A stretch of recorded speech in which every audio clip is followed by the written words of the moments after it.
don't have a goal, you suffer, and then you get cruel and bitter and resentful, and then you start to actively try to make the world a worse place. Trying new stuff can be painful, can be comfort zone breaking. It should be. It's new, it's variety, it's different. You're gonna stumble, you're gonna fail, you might get embarrassed. That's part of the process. Rise and shine, it's espresso time. So let's start your day off right together. Grab your coffee and sip on today's message from Jordan Peterson. I wake up every morning. Espresso keep me going. I wake up every morning. The suffering is pain, and the suffering is anxiety and uncertainty, and the suffering is hopelessness. But the consequence of all that is that you get bitter.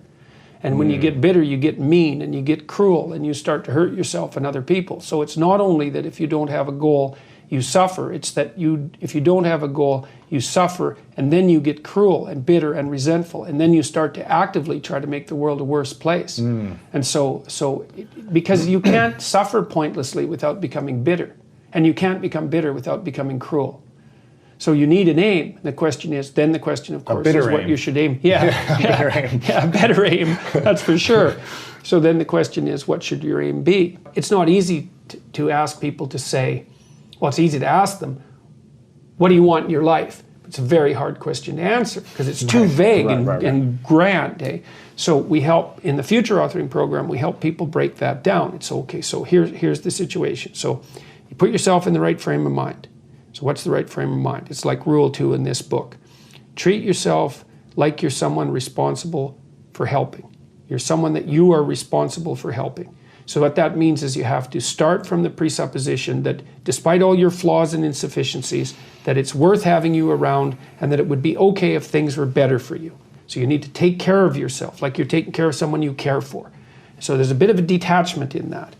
And then the next thing is, okay, so now look 3 to 5 years down the road. Okay, you get to have what you need and want, assuming you're being reasonable and that you actually want it, which means you're willing to make the sacrifices that would make it possible. What do you mean by reasonable?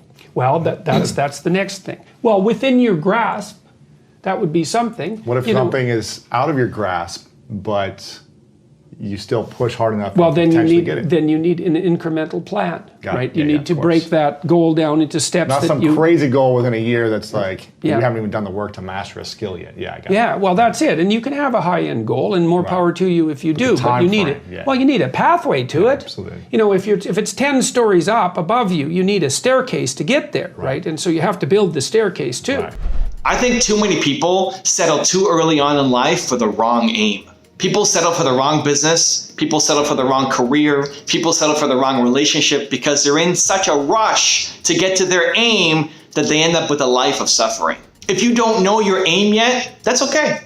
It's normal. And maybe you found it but lost it. That can happen too. There may be many times in your life where you don't know your aim. The solution is to taste, is to test, is to try, is to explore until you find it. Because otherwise you live a life filled with regret, knowing that you are capable of more, but you settled for less. So when I was 18, I went to Paris, and it was my first time going to Paris, and I was super excited to go off and travel, and it was a formative experience that ultimately changed my life.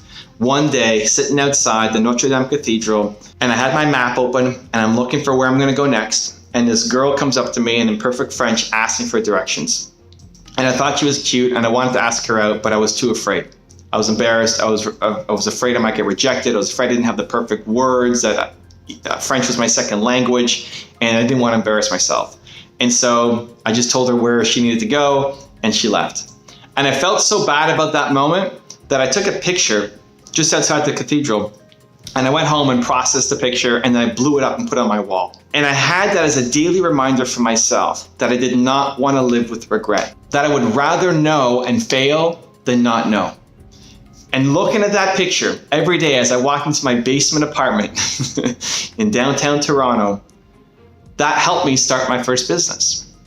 When I was 19, 1 year later, after a year of looking at this picture, I had an opportunity to join a startup company, have 30% of the equity, make $300 a month, or get 6 figures starting salary, travel around the world at the investment banking job that I thought I wanted, that all my friends wanted, that we've been studying, preparing for.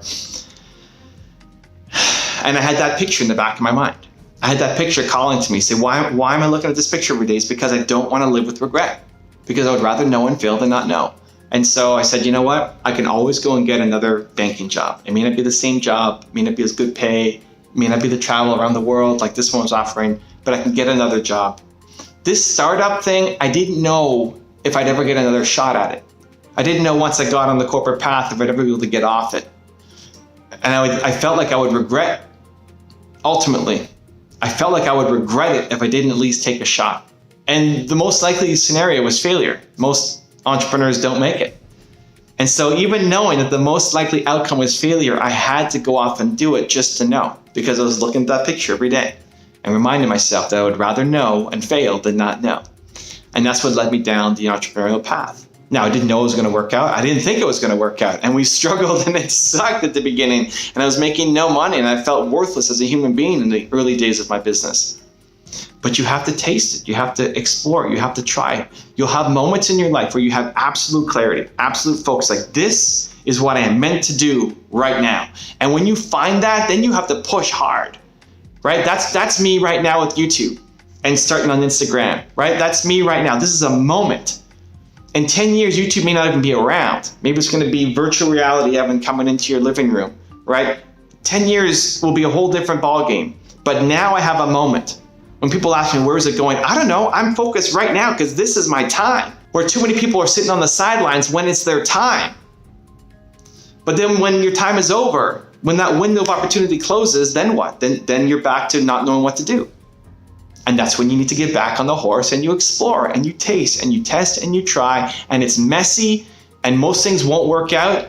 And that's okay, because that's the process. The answer isn't to rush into finding a new aim, because that's the recipe for unhappiness. That is the recipe for suffering. That is what most of America, I think, has done. I think most of America wakes up and drives for a job that they hate because they settled way too early in life without tasting, testing, trying enough to see what their actual true aim is. Now I'm going to give you a 3-step process you can follow to find your aim and build the life that you want off of it. Step number 1, what's one new thing that you can explore this week? Just one new thing you haven't tried before, you haven't done it before, for whatever reason. You have this idea that's been planted, like, I want to try this. What is that one new thing?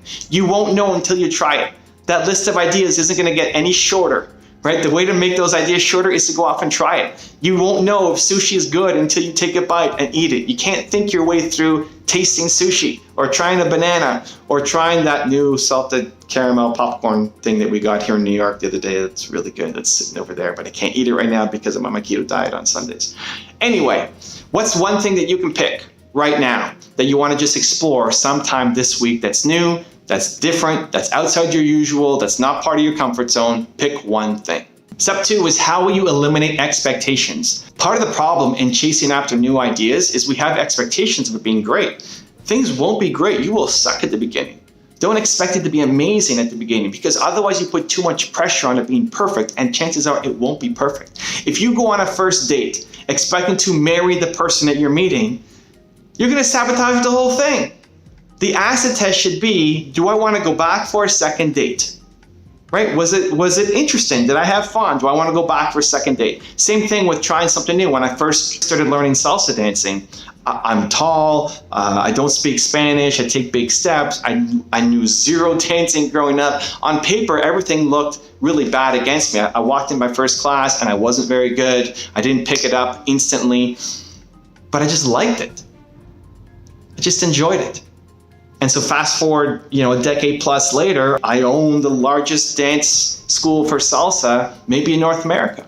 It's crazy. You can't judge it. You have to let go of expectations. So that new thing that you're going to try out, how are you going to remind yourself that you're going to let go of expectations of it being amazing the first time through? And step number 3 is, what will your regrets be if you settle too soon? Trying new stuff can be painful, can be comfort zone breaking. It should be. It's new, it's variety, it's different. You're going to stumble, you're going to fail, you might get embarrassed. That's part of the process. Otherwise, you photocopy your life and it's just the same day over and over and over and over again, and you hate your life. We crave variety, you need it. But it's painful to go off and do new things because you risk judgment, embarrassment, failure. But on the other end of that is regret. If you don't go off and do the thing, you will regret it for the rest of your life. Do you want this current life that you're living right now for the rest of your life? Yes? Amazing. You want more? You have to go chase it down. And you remind yourself, at least I do for me, remind myself, if I don't go off and try this thing, this is what gets me to the pain and the nervousness and the fears. This fear of trying this new thing. If I don't do this new thing, I'm going to regret for the rest of my life. I'll put this pressure for my entire life. This could be the thing that changes the whole game for me. But I was too afraid. I backed down, and so I played small the rest of my life. So what will your regret be if you don't go off and try that new thing this week? Now I've got a really special bonus clip that I think you're going to enjoy. But before that, it's time for the question of the day. I want to know, what was your single biggest takeaway from this video and your plan of action for the next week? The science says that when you just watch a video, you get motivated, you get inspired, you have a 35% chance of following through on your goals. 35%! That's not enough! That's not enough just to get motivated. Believe Nation, we're here, you're here. Today matters, you're an action taker. When you commit to a plan of action, of when and how you're going to follow through. When you write it down, you have a 91% chance of following through. And when you commit publicly to somebody else, it jumps to 95% chance. From 30-something% to 95% chance of you following through. Believe Nation, we need to make this happen. So question of the day, your single biggest takeaway from this video and your plan of action specific for the next week. Put it down in the comments below, and I'm going to show on screen sometime next week to celebrate you. Also, if you want to learn how to have more confidence, check out my 254 Confidence series. It's free. The link to join is in the description below. If you're going to speak effectively, you have to know way more than you're talking about. It is my firm belief that each of us have a responsibility to set the world right in the manner that we are able to, and that is a fundamental, that's a fundamental import. I really believe in some sense it's of cosmic import, in the same way that consciousness itself is of cosmic import. And consciousness reflects being itself. You write in the book, there is no faith and no courage and no sacrifice in doing what is expedient. What do you say to those viewers that don't pursue their dreams and are locked in their careers because they are too afraid to take risks and pursue something meaningful? Well, the first thing I would say is, well, you should be afraid of taking risks and pursuing something meaningful. But you should be more afraid of staying where you are if it's making you miserable. It's like the first thing you want to do is dispense with the idea that you get to have any permanent security outside of your ability to contend and adapt. It's the same issue with children. It's like you're paying a price by sitting there being miserable. And you might say, well, the devil I know is better than the one I don't. It's like, don't be so sure of that. The clock is ticking. Yeah, and if you're miserable in your job now and you change nothing, in 5 years you'll be much more miserable and you'll be a lot older. But isn't it a luxury to pursue what is meaningful? Our viewers have mortgages, they have children, they have payments and loans. It's a luxury to pursue because we lack the resources. Well, I don't remember now, I'm not talking about what makes you happy. It's a luxury to pursue what makes you happy. It's a moral obligation to pursue what you find meaningful. And that doesn't mean it's easy. It might require sacrifice. If you need to change your job too, let's say you have a family and children and a mortgage, you have responsibilities. You've already picked up those responsibilities. You don't just get to walk away scot-free and say, well, I don't like my job, I quit. That's no strategy. But what you might have to do is you think, well, this job is killing my soul. All right, so what do I have to do about that? Well, I have to look for another job. Well, no one wants to hire me. It's like, okay, maybe you need to educate yourself more. Maybe you need to update your curriculum vitae, your resume. Maybe you need to overcome your fear of being interviewed. Maybe you need to sharpen your social skills. Like, you have to think about these things strategically. If you're going to switch careers, you have to do it like an intelligent, responsible person. That might take you a couple of years of effort. I've dealt with hundreds of people in my clinical and consulting practice, and we set a goal, we develop a vision, and work towards it, and things inevitably get better for people. So it's not a luxury, it's difficult. It's a moral responsibility, and it isn't happiness. It's not, the pursuit isn't for happiness. Well, that isn't how it is. It's like we're built for struggle, us human beings. You're not after the bubbles of bliss that Dostoevsky described in Notes from Underground. We're built to contend with the world. We're built to contend with reality. You want a challenge, and the best way that you can take on a challenge, because a challenge fortifies you. So you don't want to be secure, you want to be strong. And you get strong by taking on optimal challenges. And so you lay out your destiny in the world and you take the slings and arrows of fate and you make yourself stronger while you're doing so. And you might fail and fortune might do you in, but it's your best bet. And you know, people have extracted unbelievable successes out of catastrophic failures. And so, and I'm not saying that in a naive way. I know perfectly well what happens to people. You know, you're doing fine in life and then you get cancer. And then 6 months later, you're dead. And all the heroism in the world isn't going to save you at that point. But that's not the point. That's not the point. Life is bounded by mortality. But that doesn't mean that you don't get out there and contend. And you develop by contending. And you minimize the net amount of suffering in the world. And that's something, man. That's something to do. Compare yourself to who you were yesterday and not to who someone else is today. Because if you're comparing yourself to someone else, I mean, first of all, you don't know very much about the life of the person you're comparing yourself to. You don't know it, you know it across all of its dimensions. And second, people are very different. And so comparing yourself to someone else, it's kind of useful, I guess, when you're young. But as you get older and more singular and more particular, it becomes increasingly less useful. Better to compare yourself to a previous version of yourself and work for improvement in that way. Life is difficult, and you cannot protect your children. What you can do is prepare them, and you can prepare them to be strong and courageous and truthful and resilient and reciprocal in their interactions with other people.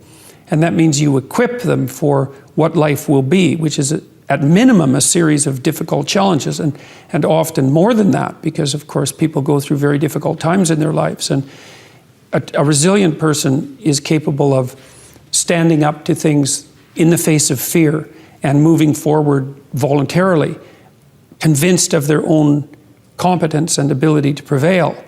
And so your primary goal as a parent, apart from facilitating your child's social desirability, which is a major obligation on your part, is to encourage your children and I mean that literally, to instill in them a sense of courage in the face of the difficulties of life, and not to protect them from that.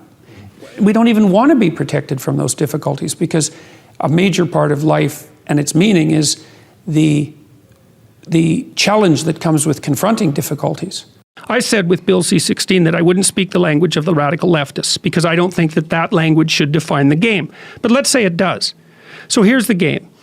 The world is a battleground of groups, and they're battling for power. That's it. That's the game. And some of them win, and they oppress those who don't win. So that's how we're going to view the world. Okay, now the leftists say, okay, well, here's the oppressed people. The oppressors, the patriarchal types, they should be ashamed of themselves and give up some power. And the right-wingers, the radical right-wingers, look at that and they say, oh, I see, so the game is ethnic identity, is it? It's identity politics. Okay, we're white males. We're not going to lose. That's the right-wing version of identity politics. It's like, screw you. If we're going to divide into groups, if we're going to divide into tribes, and I'm in my tribe, I'm not going to get all guilty and lose. I'm going to get all cruel and win. And that's like, then you think, well, there's people in the middle. They're kind of looking back and forth. Which side of the identity politics spectrum am I going to fall in? Do I want to go with, do I want to be driven primarily by compassion, and am I going to accept guilt for my historical privilege? So that's one possibility. And then I'm the oppressor. I'm the member of the oppressor group. Or am I going to say, oh, no, to hell with that. I'm just going to play to win. Well, then I'm going to go to the right. It's like, well, my sense is, how about we don't play either of those games? And the reason we shouldn't play them is, well, the Soviets played the left-wing game and like killed who knows how many tens of millions of people. You can't even count it accurately. The estimates range from 20 to 100 million. Those are pretty big error bars. And the Maoists, maybe 100 million, certainly 60 million. So, okay, that didn't work out so well. And then there's the Nazis, like they played ethnic identity politics and racial superiority. It's like, what do we want to play that game? See, what I've been trying to do, really what I've been trying to do for the last 30 years is say, look, there's heavy temptations to play those sorts of games. But that's not the only game in town. It's a much better game to play individual. It's like, get your act together. Stand up in the world. Make something of yourself. Stay away from the ideological oversimplifications. Set your house in order. That's rule 6 in the in this book. So I have a book rule in there that says, set your house in perfect order before you criticize the world. And it's a very dark chapter about the motivations of the Columbine high school killers and this other guy named Carl Panzram, who was a serial rapist and arsonist and murderer. And he wrote an autobiography, and the Columbine kids also wrote about why they did what they did. They're resentful to the core, bitter, resentful, terrible. And, well, I'm suggesting that people stay away from that resentfulness and bitterness, even though life is hard and there's malevolence in the world. It's like, yeah, you can tell a story where everyone's a victim, because we all die, we all get sick, you know, and things happen to us that are bitter and terrible, betrayal, deceit, lies, like people hurt us on purpose, you know, so it's not just the tragedy of life, it's malevolence as well. It's everyone's a victim. You can tell that story. The problem is, if you tell that story and you start to act it out, you make all of that worse. That's the problem. And it's so, this is why partly I got attracted to Christian imagery, at least in part, because there's an idea in Christianity that you should pick up your God cross and like walk up the hill. And that's, dramatically, that's correct. That's the right answer. It's like, you've got a heavy load of suffering to bear, and a fair bit of it's going to be unjust. So what are you going to do about it? Accept it voluntarily, and try to transform as a consequence. That's the right answer. It's the right answer. Because the rest of it is tribalism. And we're too technologically powerful. The baboon here, who's supposed to be basically just a fool when the story was first written, he turned into what's essentially a shaman across time. And so he represents the self from the Jungian perspective. Now the self is everything you could be across time. So imagine that there's you and there's the potential inside you, whatever that is, you know. And potential is an interesting idea because it represents something that isn't yet real, yet we act like it's real. Because people will say to you, you should live up to your potential. And that potential is partly what you could be if you interacted with the world in a manner that would gain you the most information, right? Because you build yourself out of the information in the Piagetian sense. But it's deeper than that too, because we know that if you take yourself and you put yourself in a new environment, new genes turn on in your nervous system. They encode for new proteins. And so you're full of biological potential that won't be realized unless you move yourself around in the world into different challenging circumstances, and that'll turn on different circuits. So it's not merely that you're incorporating information from the outside world in the constructivist sense. It's that by exposing yourself to different environments, you put different physiological demands on yourself all the way down to the genetic level, and that manifests new elements of you. And so one of the things that happens to people, and this is a very common cultural notion, is that you should go on a pilgrimage at some point to somewhere central, and that would be, say, like the rock in the Pride Rock in The Lion King, because you take yourself out of your dopey little village, and that's just the little bounded you that everyone knows and that isn't very expanded, and then you go somewhere dark and dangerous to the central place, and while you do that, you have adventures and they toughen you and pull more out of you. Familial and social harmony. That's what I want. People say that to me, and you know, I don't think it's exactly right. There's a line in the Old Testament, the fear of God is the beginning of wisdom. And I think it's more like that. It's not that I'm courageous, it's that I'm afraid of the right things. So when I made my videos, it wasn't like that didn't make me nervous. But I was less nervous about going back to bed and not saying what I had to say than I was about making the videos. Because I know where this is going. I don't want to go there. And so it's not so much courage, it's that it's a matter of, it's less risky to say something than to remain silent when you know there's something to be said. I know that to be the case. And so lots of times in life, it's like, there's no pathway forward that's going to shield you from risk. You get to pick this risk, or you get to pick this risk. And I think I picked the lesser risk. And that might be wise, but I'm not so sure it's courageous. You don't tell your kid, here's an impossible thing, why don't you go out and fail?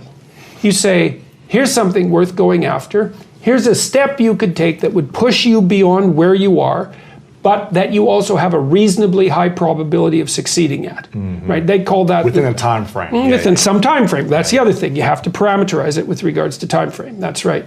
And that puts you in the zone of proximal development, and that's a concept that was generated by a guy named Vygotsky. He was a Russian developmental psychologist and a smart one. It's where the idea of the zone comes from, to be in the zone. Yes. And when you're in the zone, you're expanding your skills in a manner that's intrinsically rewarding because you're succeeding. And so you want to set, if you're good to yourself, you think, okay, I need to set a goal, but I need to set a goal that someone as stupid and useless as me could probably attain if they put some effort into it. Right. And then you've got it perfectly, because it's not so high that it's grandiose or impossible that you fail necessarily and then justify your bitterness. It's like, well, I could do well, because that happens to people. Happens all the time. Yeah, it's like, see this all the time. You know, it's like, yes, exactly. Well, I set a goal and I didn't attain it, so I'm not going to set any more goals. Right. It's like, no, you set a goal that was inappropriate For the time frame. Mm-hmm. Yeah. That's right. You didn't calibrate it properly, and you're playing a trick on yourself because you wanted to fail so that you could justify not having to try. And being a victim. Yeah. Which isn't helpful. You're still going to be a victim. It's like, there's no way out of that, man. Yeah. So, because life is a challenge that in some sense can't be surmounted. So there's no way out of your. The more radical the necessary change, the more pain that accompanies it. Like the more opportunity as well. And a lot of what we learn painfully.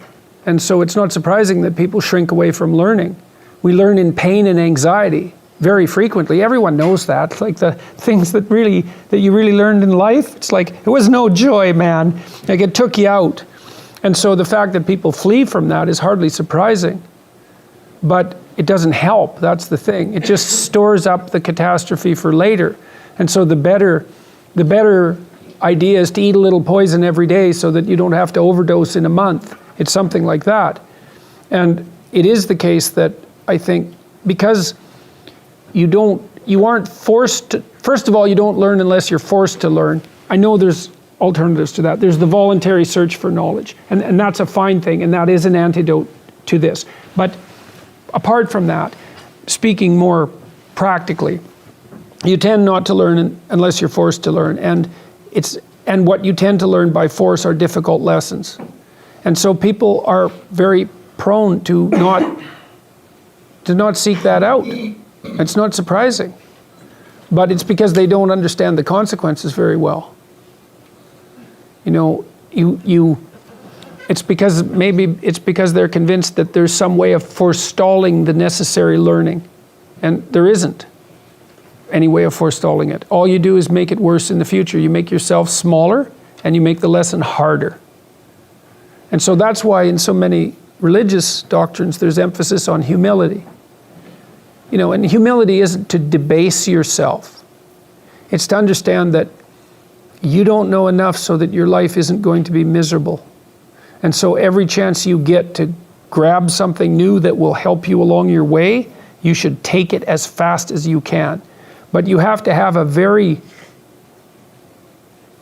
tragic, I would say, view of reality, and also a harsh one, because it's not just tragedy, it's also malevolence. You have to understand that those are waiting for you, and that makes you desperate enough to learn, and that might make you desperate enough to fall out of your ideology. But that's a hard way of looking at the world. It beats living through it, though. One of the things I've been talking to my audiences about is the relationship between responsibility and meaning, which is, what would you say? It's a constant refrain in the book. It's one of its underlying messages, let's say, or themes is a better way of thinking about it. If you start with the presumption that there's a baseline of suffering in life, and that can be exaggerated as a consequence of human failing, as a consequence of malevolence and betrayal and self-betrayal and deceit and all those things that we do to each other and ourselves that we know that aren't good, that amplifies the suffering. That's sort of the baseline against which you have to work. And it's contemplation of that often that makes people hopeless and depressed and anxious and overwhelmed and all of that. And they have the reasons. But you need something to put up against that. And what you put up against that is meaning. Meaning is actually the instinct that helps you guide yourself through that catastrophe. And most of that meaning is to be found in the adoption of responsibility. So if you think, for example, about the people that you admire, well, you think about when you have a clear conscience first, because that's a good thing to aim at, which is something different than happiness, right? A clear conscience is different than happiness. Yeah, it's better. Yeah.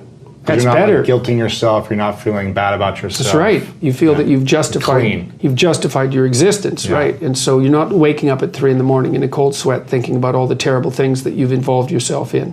What you said to someone that you shouldn't have said, or how you acted, or lied, what opportunity you lost, or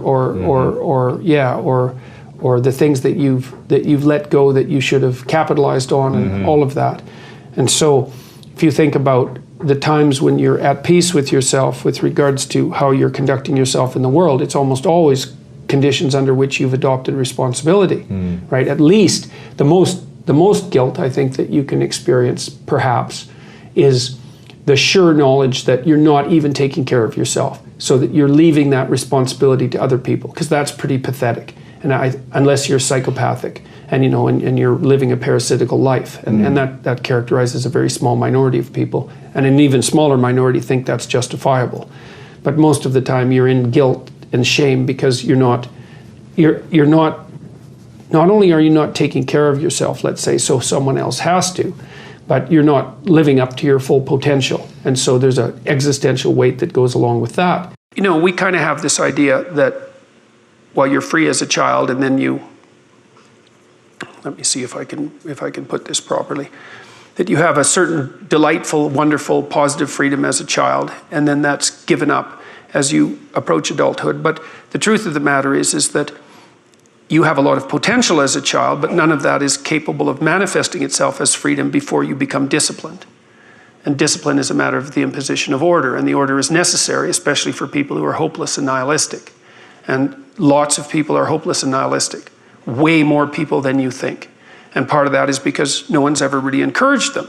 And so the book is in part a matter of encouragement. It's like, lay a disciplinary structure on yourself, get the chaos in check, and then you can move towards a state that's freer, because it's discipline first. Like, look, if you're going to become a concert pianist, there's going to be several thousand hours of extraordinarily disciplined practice. That's the imposition of order on your potential, let's say. But what comes out of that is a much grander freedom. Your best bet is truth. But that doesn't necessarily mean that's always going to do the trick. Right? I mean, sometimes you go fight a dragon and it eats you. And if you being eaten wasn't a real possibility, it wouldn't be a real fight. And so you see people, like I've seen people in my clinical practice sometimes. I had one client in particular who was undergoing a particularly vicious divorce with someone who was really seriously inclined to take him out and would do pretty much everything at her disposal to do so. And I strategized with him for about 3 years. And we did everything, and hyper carefully. He was a very conscientious and diligent person, and he put into practice everything that we discussed and strategized, and he still he got backed into a corner so hard that I didn't know how to help him anymore. So I would say, however, that he was a very truthful person throughout that, and one thing he did do was, part of it was a custody battle, and he did manage, despite his decline, in consequence of being repeatedly cornered, I would say, he did manage to establish what I think was a lasting relationship with his kids.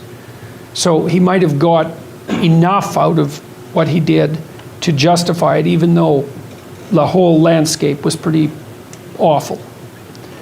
I think that not lying is your best bet, but life is hard and people get run over, and it doesn't necessarily mean that you're going to emerge in any obvious sense triumphant. But if you take the alternative path, especially when you're facing severe tribulations, let's say, and you complicate those with deceit, you can be sure that whatever tragedy that you're confronting is going to turn into not only tragedy, but something very much akin to hell. And so you might be able to at least minimize the degree of suffering, even if you can't overcome it or transcend it. Well, before the political stuff blew up, I had 1 million views on YouTube, which isn't nothing. 1 million of anything is a lot.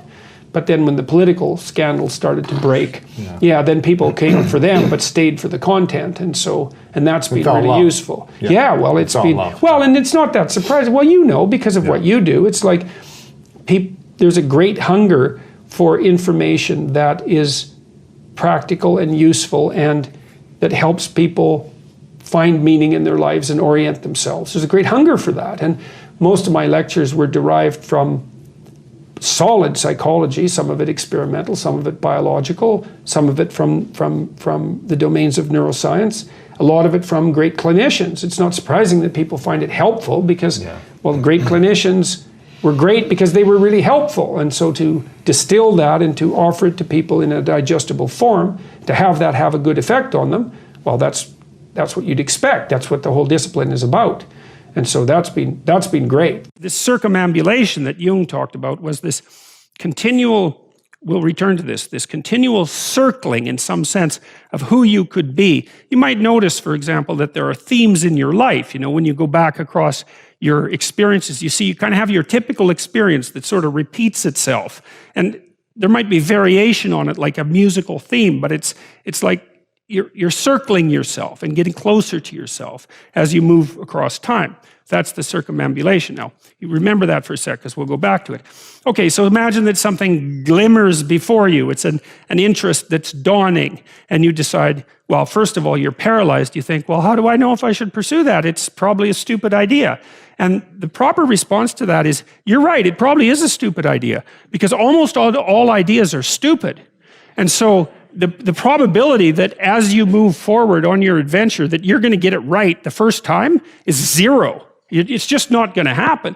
And so then you might think, well, maybe I'll just wait around until I get the right idea, and which people do, right? So they're like 40-year-old, 13-year-olds, which is not a good idea.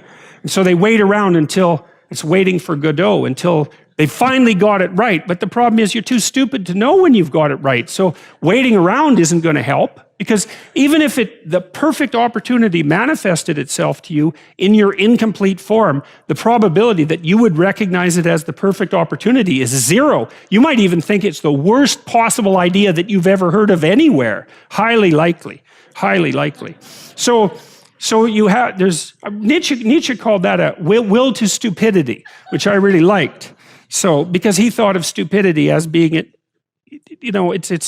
you have to take it into account fundamentally and work with it. And so you can take these tentative steps on your pathway to destiny, and you can assume that you're going to do it badly. And that's really useful, because you don't have to beat yourself up. It's pretty easy to do it badly. But the thing is, it's way better to do it badly than not to do it at all. You start your path and you think that you're heading, towards your star.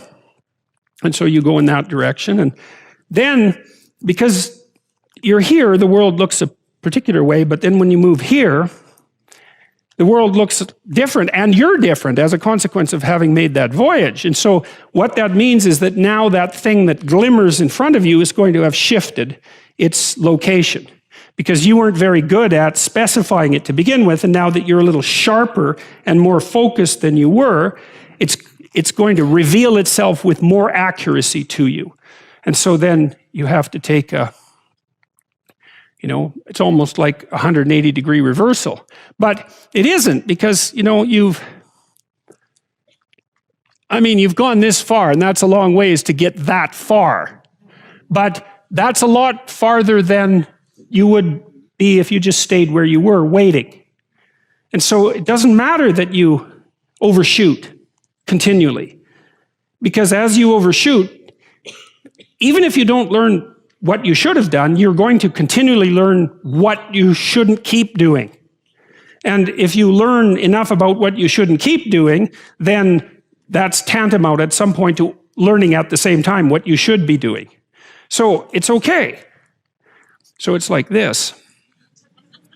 Now, what's cool about it, though, I think, is that as you progress, the degree of overshooting starts to decline, right? And that we know that there's nothing hypothetical about that. As you learn a new skill, like even to play a song on the piano, for example, you overshoot madly. You're making all sorts of mistakes to begin with, and then the mistakes, they disappear. The fact that you're full of faults doesn't mean you have to stop. And thank God for that. That's a really useful thing. And the fact that you're full of faults doesn't mean that you can't learn. And so you can posit an ideal, and you're going to be wrong about it, but it doesn't matter, because what you're right about is positing the ideal and moving towards it. If the actual ideal isn't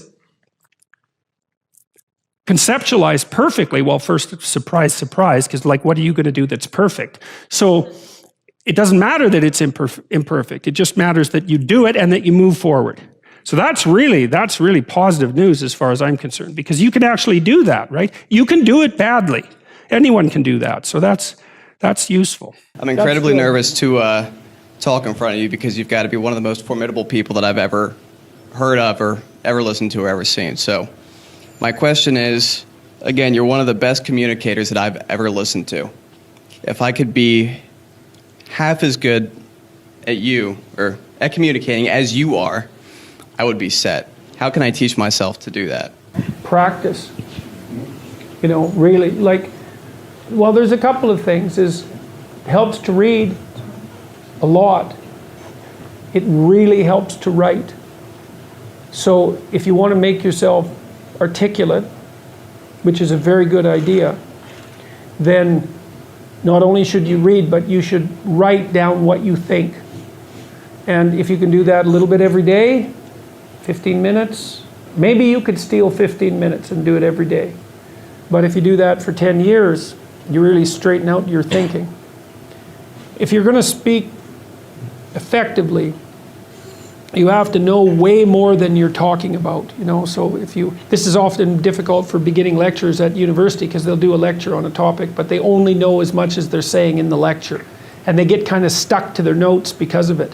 But you want to know 10 times as much as you are saying in the lecture, and then you can specify a stepping path through it and elaborate with the other things that you know. But to do that, you have to do a lot of reading. But you also have to do a lot of reading because that's where the synthesizing comes.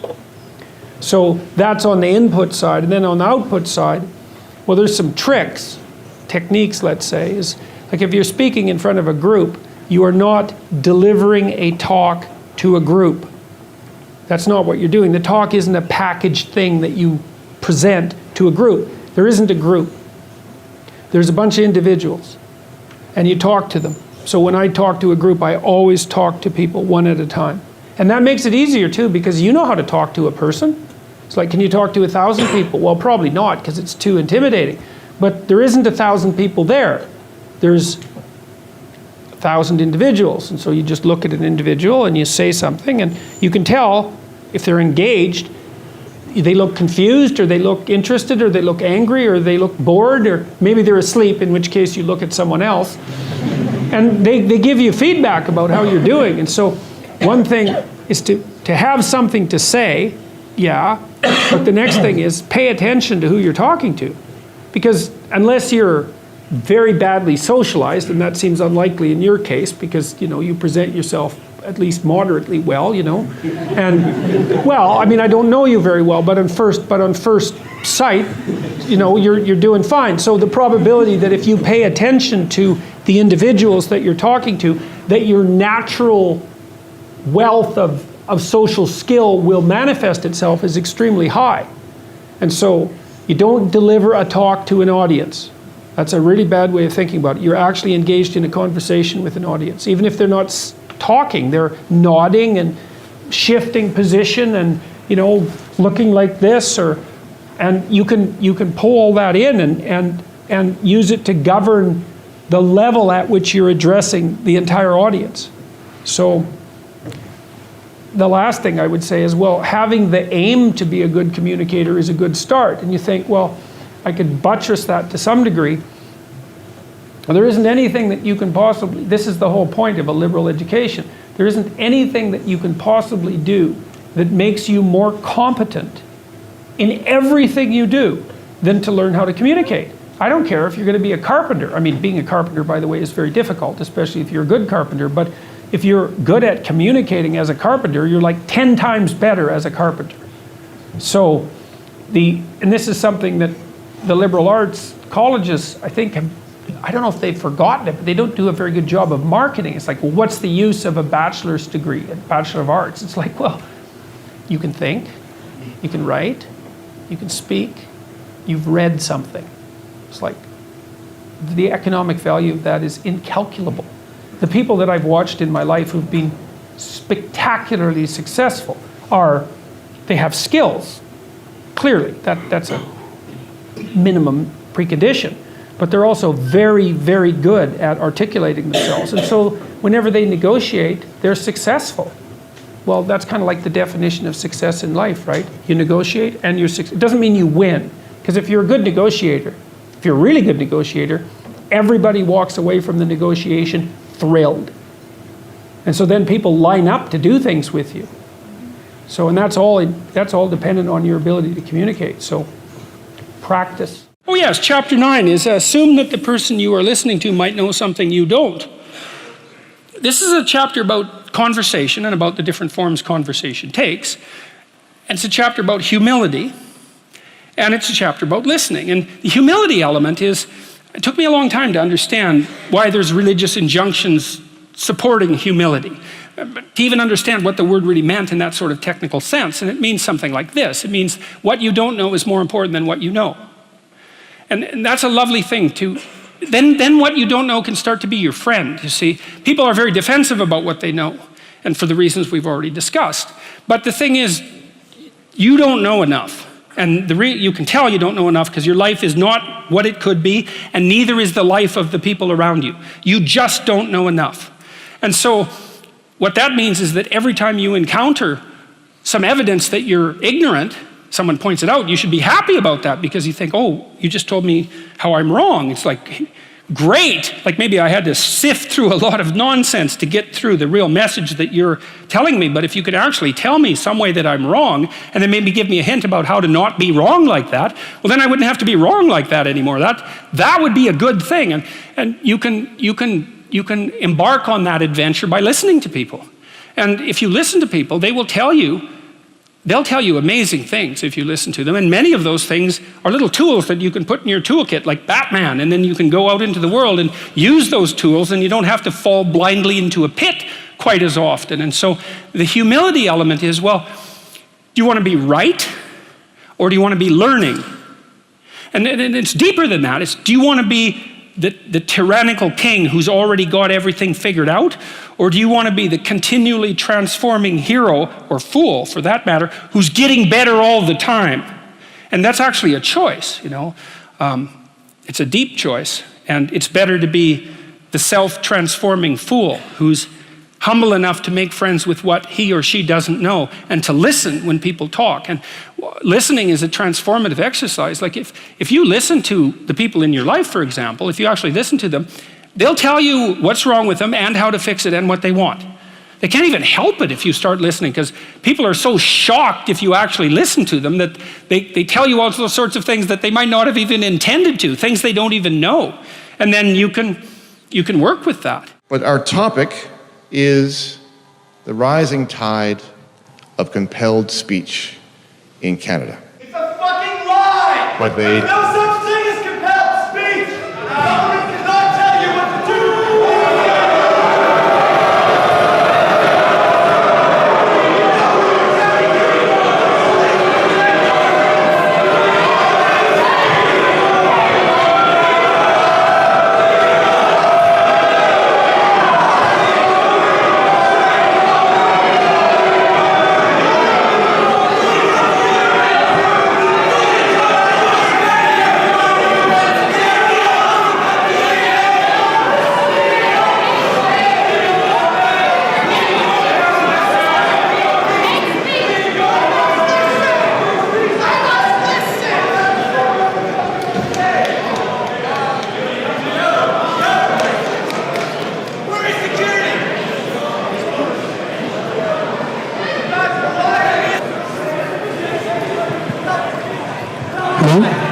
That's pure narcissism at work, by the way.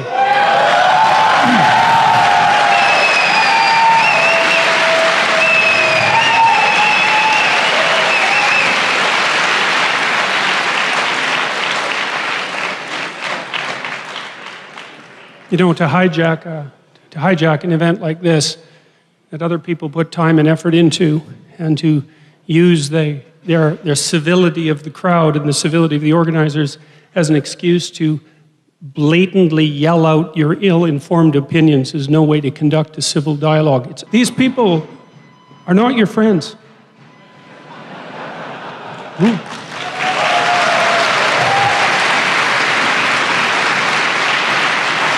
They would say, you know, and mark my words, that's the sounds of the barbarians pounding at the gates. Right.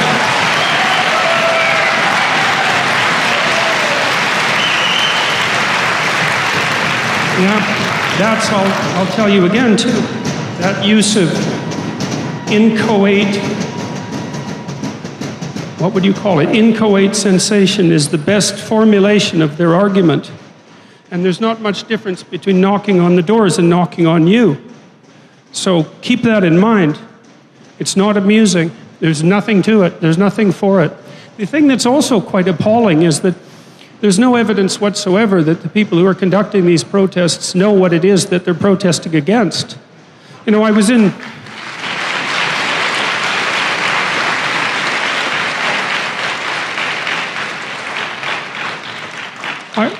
I was in the midst of a discussion attempting to make the case that it's freedom of speech that is what people who have nothing still have, right?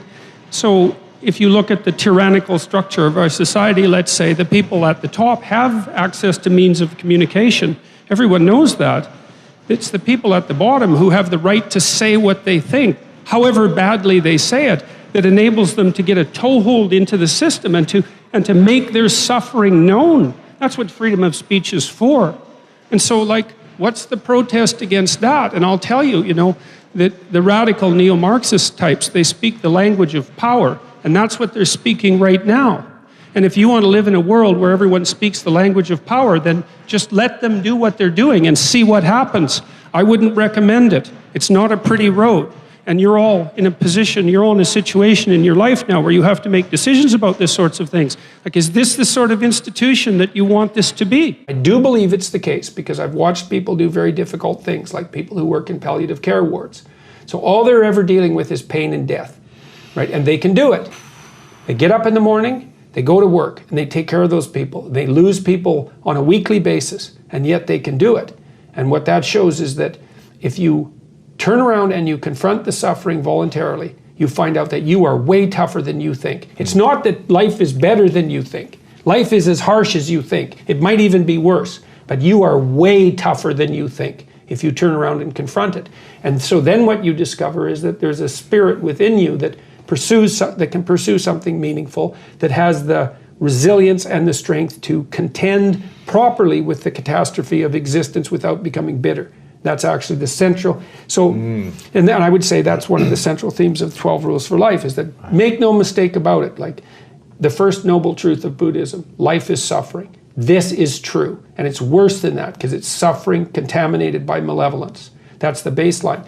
And so that's very pessimistic, but the optimistic part is that you are so tough you can actually not only deal with that, you can improve it. It's like, oh, well, that's a horrible situation, but it turns out that I'm armed for the task. Well, that's a great thing for people to know. And I think the fact that we're armed for the task is even more true than the fact that life is catastrophe contaminated by malevolence.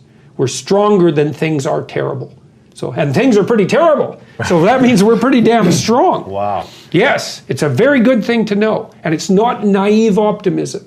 Yeah. It's a very different thing. It's like, no, things are terrible. They're brutal. And you are so tough, you can't believe it. You love to quote this line, this Nietzsche line, that anyone who has a why to live for can endure almost any how. Yeah. What's your why? What is driving you? You see, when people read history, they either read it as a detached observer, or they tend to read it as, well, maybe the heroic protagonist. People like to imagine that they would be Schindler in Schindler's List, but that's wrong.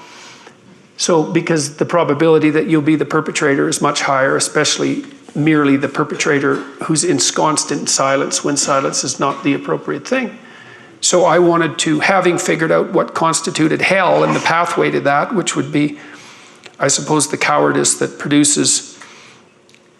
and resentment that produces either complicitness in those events or failure to oppose them when they emerge, I wanted to understand what the opposite of that was. Because I think that's what needs to be learned from what happened in the 20th century. And so that's why I wrote Maps of Meaning, was to understand that and to lay out what the opposite was. And then that turned out to be extremely helpful to me and then to the people I started to teach about that, because it's useful to know what the opposite of hell is. And I've been teaching those things to people since 1993, so that's 25 years. And the response from the students has always been the same sort of response that I'm getting now, absent some of the negative characterizations, let's say, which have emerged for particular reasons. But the students have always said one of two things. And this is the vast majority of them. This isn't cherry-picked responses. It's been the same everywhere. They tell me, and this is the same response I get from my audiences now too, is they say, you've given me words to explain things, to explain and understand things that I always knew to be true, or I was in a very dark place for one of the 7 reasons that people might be in a dark place: alcohol or drugs or failure of relationships or lack of vision or nihilism or hopelessness or depression or anxiety, all the pitfalls that people can encounter. And I've been developing a vision for my life and trying to adopt responsibility and trying to be careful with what I say, and things are way better. And that's what drives me. What's your definition of greatness?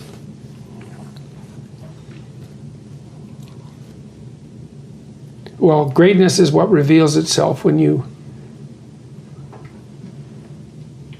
attempt to formulate, when you attempt to carefully articulate and live out what you believe to be true. It just happens, because there isn't anything more powerful than truth, right? That's the antidote to suffering, truth, right? So it's a strange thing, because you think, well, yeah, it produces a lot of suffering too. It's like, yeah, in the short term. They say, do you believe in God, let's say? And my response to that always is, well, I don't know what you mean when you ask me that question, so I don't know how to answer it. I don't know what you mean by believe, but I can tell you something that I believe. And I would say this is a way of speaking symbolically. I do believe, so I was thinking the other day, a week ago, I was thinking about this, I had this little fantasy that entered my mind. I was thinking about St. Joseph's Oratorio in Montreal. And St. Joseph's Oratorio is a very large religious building. It's one of the biggest cathedral-like structures in the world, and it's set on the hill on Mount Royal, and it's set up where it can catch the sun. So it's an image of the heavenly city on the hill, right? It's an image of the structures that we strive to create. That's what it is, independent of its specifically Christian or religious function. That's what it stands for symbolically. Okay, so it's the city on the hill. It's what we're striving towards when we walk uphill in life. Okay, now, the way the oratorio is structured, there's hundreds of steps leading to it up the front. And in the early part of the 20th century, a lot of people who had physical disabilities came there, and they struggled up the step on their crutches, and many of them left their crutches in the oratorio. You can see hundreds of them if you go there. It's quite an interesting sight. And I was thinking about that, and I was thinking about what that meant, and this is what it means. It means that, everyone has their disabilities, let's say, and I know that some people are far more terribly affected than other people. I'm perfectly aware of that. But the question is, what do you do about that? And what you do is you set yourself up on your crutches and you struggle up the bloody hill. That's what you do. And you struggle up the hill towards the kingdom of God. That's what you do. Because the alternative is to descend into the abyss. That's the alternative. And then so to say, well, do you believe? It's like, I believe that you should struggle uphill towards the city of God on your crutches. That's what you should do. That's the opposite of the descent into the abyss. And so that's at the foundation of our civilization, that idea. Well, argue with it if you will. See if you can figure out why that's not an acceptable idea. Maybe you should help someone struggle up the hill. Perhaps you should. You can lend a hand to someone, although you don't want to take the burden away from them entirely, because there's something noble about struggling up the hill, right? There's something, that's adventure. That's the call to proper being. It's like, well, we don't need to forget this. We don't need to forget it. The universities have been there since time immemorial to try to push that idea forward through the generations. And everyone needs to know that idea. That's what gives your life not happiness. Forget about that. If it comes, well, great, accept it. I made a decision when the computers started to become omnipresent, and so that would have been about 1993, that I was going to spend a year, and that was the first year that I was teaching in Boston, pretty much doing nothing but figuring out how Intel 486s worked. And it meant there was a lot of other things that I had to put on hold, but I did become a competent computer user, and I'm pretty fast. But, you know, my son, it's just annoying as hell to watch him on the computer and on the phone and my graduate students as well, because they're so much faster than me that it's not even funny, and I'm not really accustomed to being slower than someone else in the room. You know, if I had children now, the one thing I would bloody well make sure that they knew was how to use a computer, how to program, man. Because if you're smart and you can use a computer, you are so much smarter than you are if you're just smart that it's not even funny. You know, and you talk to people, you see this in Silicon Valley all the time, you talk to people who are expert computer users, they are so bloody powerful, it is just beyond belief. So, and that's going to do nothing but expand, right? Because Moore's law is not dead, and computers are doubling in power every 18 months, and who the hell knows where that's going to go. I don't know what percentage of human effort is spent in counterproductive activity. You know, I'm not an absolute cynic about that, but I mean, when I talk to undergraduates, I ask them, you know, how much time do you waste every day by your own reckoning? And it's somewhere between 5 and 8 hours. You know, it's a lot of time. Well, I usually walk the students through an economic analysis of that. I said, well, you know, why don't you value your time at $50 an hour and calculate for yourself just exactly what you're doing to your future by your inability to discipline yourself. It's worth thinking through. In any case, people do waste a lot of time, and they also act counterproductively a lot of the time. The other thing you should do if you're not very industrious is discipline yourself. And so what do you do with that? Eat 3 times a day at regular meal times. That's a good thing to practice, because that starts to put some stability into your life. Get up at the same time. I would highly recommend all those young people out there who are listening, like, you want to get a jump on life, get the hell out of bed in the morning. You know, as I've got older, I've got up earlier and earlier. Now that's partly because you don't need as much sleep, but it's also partly because I've got more and more disciplined.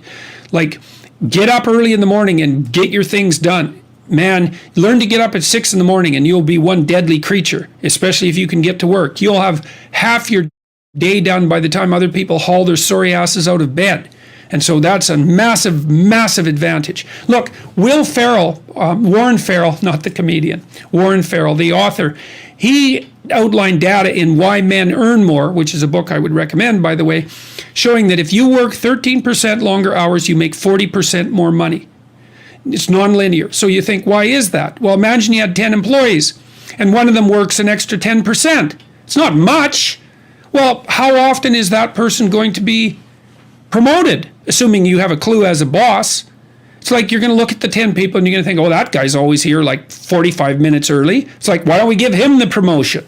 Obviously, right? So these small edges that you can manage like that, work an extra 10% or extra 13%, have non-proportional payoffs. That's part of the Pareto distribution. So get your sleep cycle organized so you get up in the morning. Learn how to do it. No excuses. I'm too tired in the morning. I don't like mornings. Who cares? That's not relevant. It's like, discipline yourself so you can manage it. Schedule your meals, because that's a good disciplinary routine. And then learn to use a calendar, like Google Calendar. Many of you out there do not use a calendar. Okay, a calendar is not a prison, and it's not a tyrant. Not if you use it properly. A calendar keeps anxiety at bay. It makes sure that you do what you need to do, which is important because otherwise you fall behind. But if you use it properly, it also helps you plan what you want to do. So I could say, well, lay out your calendar and design the days you would like to have. That's what your calendar is for. So you can put in all sorts of things in there you want to do and that would be good for you. And that's a really good way to start being more industrious. Make a plan. You need a plan for 3 years. You need a plan for the next year. You need a plan for the next 6 months. You need a plan for the next 3 months. You need a plan for the week. You need a plan for the day. You need a plan for the hour. All of that. I make lists constantly of what I have to do. And they're like daily, weekly, monthly, yearly. Right now, I can't look out more than about 6 months, because my life is too complicated and chaotic. But you need a vision of who you could be, what character you could have. 3 to 5 years out, you can't go much farther than that because life is too unpredictable, I think, to make vision that's longer term than that subject to, there's too much chance associated with it to spend a lot of time on. Maybe you can stretch it to 5 years, and in rare cases you can have a 10-year goal, but it has to be pretty low resolution. But you want plans at all those levels of resolution. You want to write the things down. And because what are you going to do? You're going to stumble around and get what you need? You're going to stumble around and be useful to other people? And it's useful to be useful to other people, you know. They want to work with you then. They want to do things with you. They want to have you around. They trust you. They open up opportunities for you. And if you stumble around like you're blind, you're not going to get anywhere. And then you're going to suffer. And then you're going to be bitter. And then you're going to be cruel. So that's hell. That's a bad outcome. If you want another amazing Jordan Peterson video, check it out right there next to me. I think you'll love it. Continue to believe, and I'll see you there.